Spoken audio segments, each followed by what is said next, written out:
पिता त्वमेव त्वमेव बन्धुः सखा त्वमेव त्वमेव विद्या द्रविणं त्वमेव त्वमेव सर्वं मम देवदेव कायेन वाचा मनसेन्द्रियैर्वा बुद्ध्यात्मना वा प्रकृतिस्वभावात् करोमि यद्यत् सकलं परस्मै नारायणायति समर्पयामि अच्युतं केशवं रामनारायणं कृष्णदामोदरं वासुदेवं हरिं श्रीधरं माधवं गोपिकावल्लभं जानकीनायकं रामचन्द्रं भजे हरे राम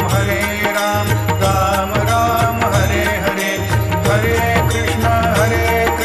कृष्ण कृष्ण हरे हरे श्री गुरुदेव दत्त अनंता तुला ते